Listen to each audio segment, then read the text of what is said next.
大家好，我係 Candice 啊。咁今日呢，就想同大家做一個大眾占卜啦。咁就睇下呢宇宙同埋大天使依家呢最想俾你嘅信息係咩呢？咁其實呢，就我哋入邊呢會有3組啦。咁每一組呢，我都會呢詳細咁樣呢拆解一下依家呢你嘅狀態啦、能量狀態啦、感情關係啦、事業發展啦、財運方面嘅問題啦，咁同埋呢內在需要修復同埋調整嘅地方嘅。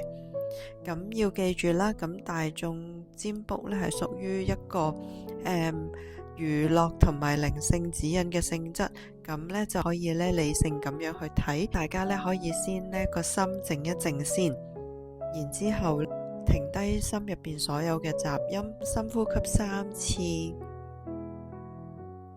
然之後呢就憑住你嘅直覺咁去揀一組最有緣而且最吸引你嘅牌卡啦。揀到第一組嘅朋友啦，咁我見到你嘅牌卡呢，就感受到呢，你係一個內在好敏感，但係又好有覺知力，好容易共情嘅人嚟噶。咁你呢係好容易呢感受到呢人哋嘅情緒啦，有陣時呢甚至呢你係會將人哋嘅壓力啦、煩惱啦，無啦啦呢就會收晒落嚟你自己嗰度。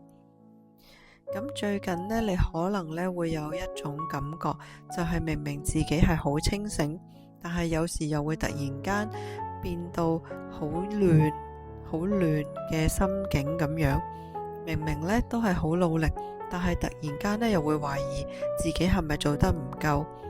咁唔使驚，呢一個呢只係代表你嘅能量好高，所以呢你先至會咁容易呢接觸到受到外界嘅影響啦。咁喺感情狀態方面呢，揀到第一組卡嘅朋友呢，最近呢你就可能會覺得呢喺呢個關係入邊呢有少少忽冷忽熱啊，唔穩定啊。有陣時你可能會諗，係咪你自己做得唔夠好，係咪人哋唔夠重視你？但係呢，呢個卡呢係話俾你知，你眼前嘅狀態、關係嘅狀態呢，其實呢係反映緊你對自己嘅價值嘅懷疑。你越唔肯定自己呢，咁關係呢就會越嚟越飄忽。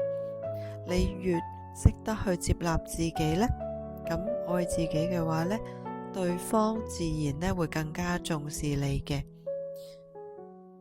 如果你仲係一個單身嘅話呢，宇宙就想同你講呢，好嘅緣分呢係會出現，但係個大前提係你一定要先整理好你自己嘅內在啦，唔好因為覺得寂寞而亂咁開始另一段新嘅關係，或者係另一段關係咁樣啦。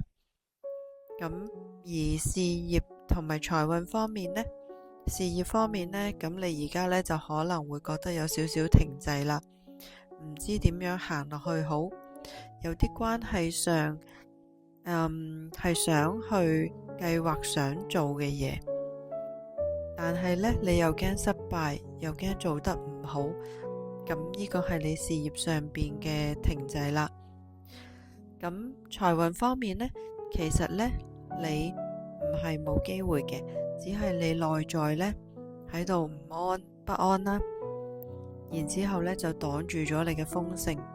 你越擔心自己冇錢呢，咁其實呢就會越吸引唔到錢。但係如果你越相信自己係值得，機會同金錢先至可以入到嚟噶。咁你最適合做就係做一啲比較同人溝通啊、療癒啊或者服務相關嘅工作。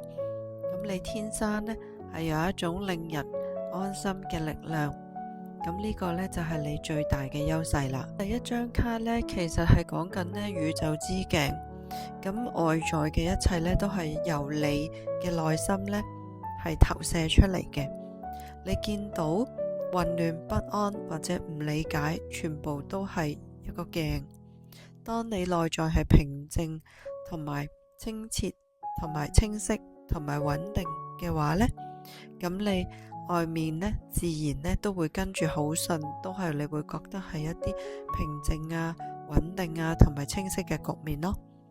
咁第二張牌呢，大天使烏列爾呢，咁佢其實呢係講緊呢，你嘅直覺係非常之準，而且呢，你係平時唔敢相信嘅啫。如果你係相信嘅話呢，你個腦海入邊呢，如果突然間閃過念頭，全部呢都係一啲指引嚟噶。只要你相信佢就可以噶啦，因為你嘅直覺係好高。咁由今日開始呢，你可以相信多啲自己內在嘅聲音。咁如果出現聲音嘅時候，最好唔好即刻懷疑自己。咁你嘅直覺其實係非常準嘅。咁第三張牌呢，係講緊善意顯化，你用咩心態去對待世界呢？咁其實世界呢就會用翻咩方式翻轉頭對翻你。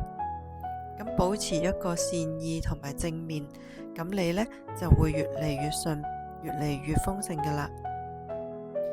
咁第一，咁我做一個總結啦。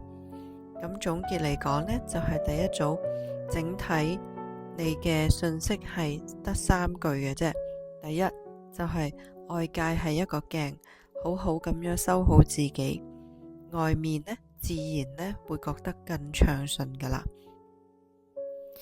第二就係信你嘅直覺，天使呢一直都係喺度提醒緊你，你嘅直覺呢係非常之準嘅，所以你係唔需要擔心，你係受到指引同埋保護嘅。第三就係要保持善意同埋正面，咁你呢就會越嚟越豐盛噶啦。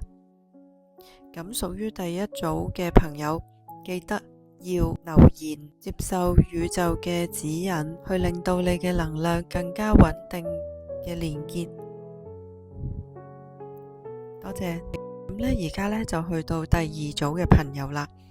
咁呢整體嘅能量嚟講呢，揀到第二組嘅朋友呢，我就感受到你係一個行動派啦，有創意啦，有野心啦，想做出成績嘅人。咁你喺腦海入面呢，有好多計劃，有好多點子，有好多想實現嘅夢想。但係呢，最近呢，你又有少少心急喎，想快啲見到成果。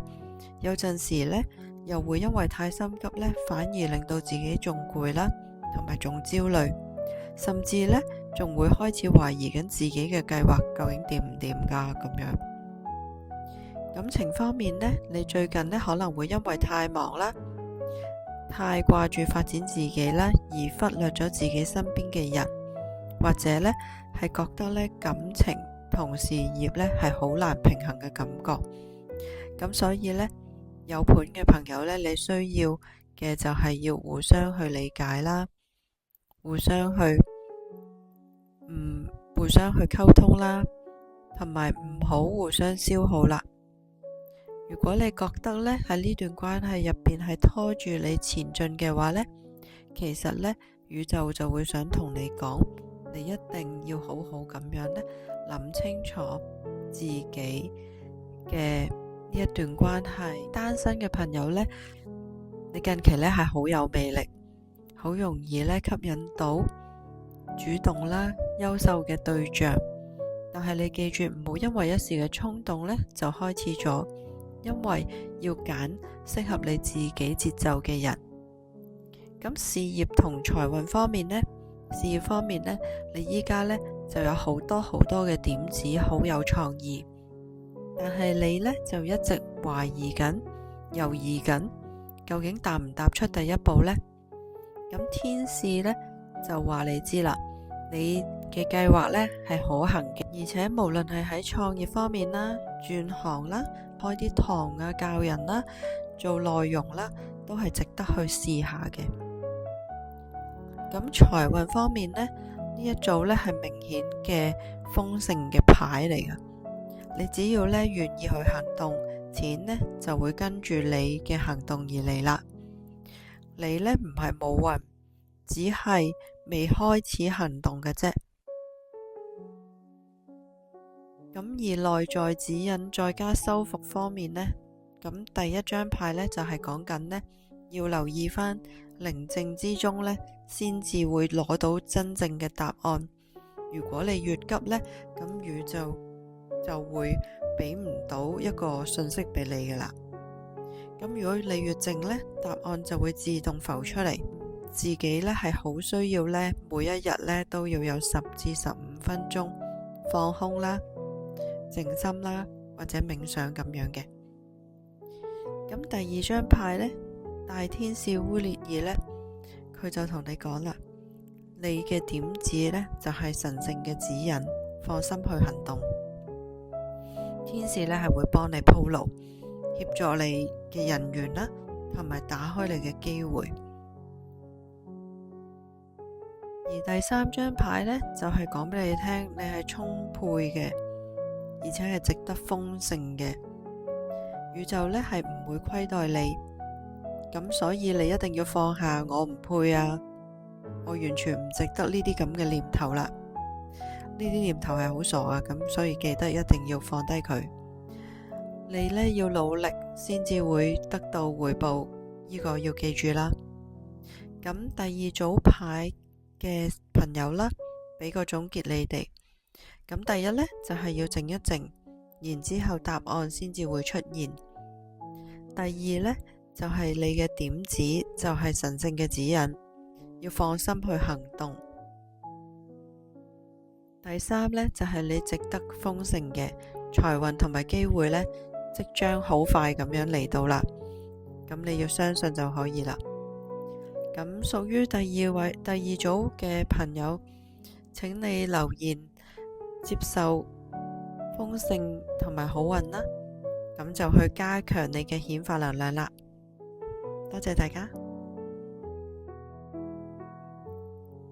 好啦，去到第三組嘅朋友，咁呢，整體嘅能量呢，揀到第三組嘅朋友呢，咁我就會感覺到呢，你之前應該係經歷咗一段磨練啦、傷害啦，或者不被理解嘅事情，但係你呢都依然好堅強、好善良，而且唔願意放棄。咁你呢最近呢就可能會覺得呢有啲關係上邊嘅攰啦，有啲人呢好似好難相處咁啦，有啲事情呢都好似好難放下咁。但係呢，宇宙想話俾你知呢，你已經夠晒強噶啦，可以行返出嚟啦。咁即係話唔需要再喺個窿嗰度繼續喺度不停循環緊你而家嘅所有嘅感受。咁情感嘅狀態啦，感情方面呢，你可能呢曾經受過傷，或者係呢段關係入邊令你好糾結同埋好消耗嘅關係。你唔係唔愛，只係你覺得你愛得辛苦啫。咁呢個呢，就可能適合於已婚嘅朋友或者拍緊拖嘅朋友。咁呢一段關係呢，亦都可以係牽涉喺工作關係上邊啦，或者你嘅朋友關係上邊嘅。咁牌卡呢，想話俾你知道，你值得被好好對待，唔值得為咗唔珍惜你嘅人啦，而去委屈你自己。如果一段關係令到你越嚟越內耗啦，越嚟越消耗啦，咁你其實呢就可以呢改變下呢一段關係，可以試下諗下點樣可以修補佢啦，或者去考慮下會唔會有其他嘅選擇呢？咁其實呢啲方法呢都係可以令自己更加變得越嚟越好，同埋放低你嘅內耗。單身嘅朋友呢，其實你即將呢會迎來一啲療癒型嘅緣分，咁你可能會出現一啲而家有一個珍惜你啦，或者包容你啦，或者支持你嘅人喺你身邊出現，咁你可以留意一下啦。咁喺事業同埋財運方面呢，事業方面呢，你近期呢可能有少少阻滯，唔係太順心。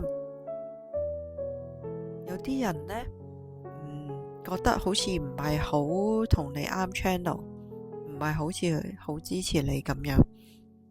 咁而且又有 feel 到有啲環境上好似唔係好配合你，但係宇宙呢，好想話俾你知，呢啲只係暫時性，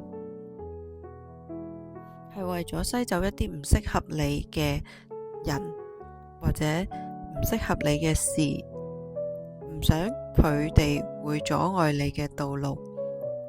咁所以你之後呢，只要將佢調整一下，咁你之後走嘅路會覺得更加適合自己，而且更加能夠發揮到你自己嘅天賦。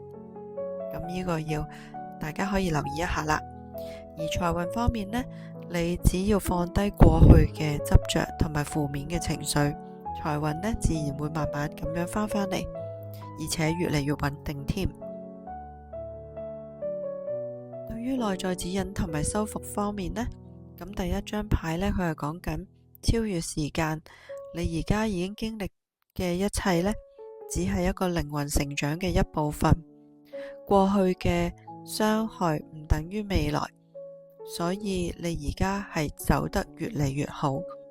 如果你過去越感覺到不安啊，或者唔舒服，或者係覺得受傷嘅話呢，咁就恭喜你啦，因為你前面一定係越嚟越好。咁第二張牌呢，其實大天使阿列爾呢，佢係講俾你聽，一定要有勇氣去做啱一啲對自己嘅選擇。咁唔好因為咗人哋而委屈自己啦，或者你係有資格呢去過一啲輕鬆幸福嘅生活。咁或者你可以將你唔舒適嘅部分分享俾你身邊嘅人聽啦，或者係你呢段關係入邊嘅對方聽啦咁樣。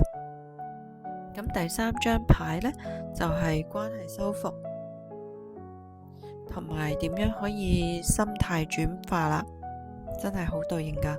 咁呢，每一日呢，佢就叫你俾自己3句正面嘅說話，堅持做28日，咁思維呢，同埋運勢都會有所轉變同埋好轉噶啦。咁關係係要珍惜，但係你消耗你嘅人呢，你要學識點樣可以放手，或者去改變個想法，唔好太過執着。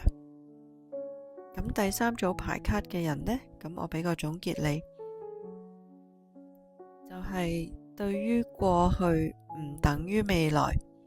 你真正越變越好，先至係你嘅未來，同埋係一個你肯定嘅未來。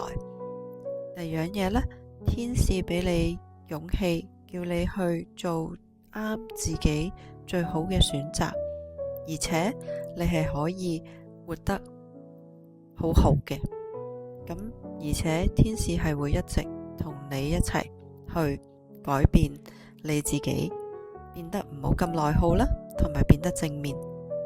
第三就係要修復心態同埋關係，你會越嚟越輕鬆幸福。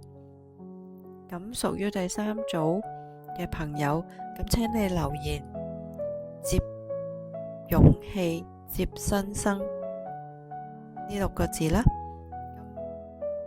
去喚醒你嘅力量，就係咁樣啦。多謝大家睇到呢度啦。咁我哋無論你係邊一組嘅話，都要記住一句，命運從來都唔係注定，係由我哋自己創造，同埋所有我哋嘅未來都係可以由我哋自己去掌控同埋創造。天使同埋宇宙呢，一直都會守護住我哋，同埋支持住我哋。咁中意呢一段嘅朋友，咁記得要點讚、分享同埋俾 like 啦。咁記得要開個小鈴鐺，咁下次我再有一啲宇宙嘅信息嘅時候，大家就會可以知道睇一睇你哋嘅運勢啦。咁好啦，今日嘅分享到呢度，多謝大家。如果大家都中意我嘅頻道嘅話，請你哋按讚、分享同埋訂閱我嘅頻道啦。咁我哋下次再見啦，多謝，拜拜。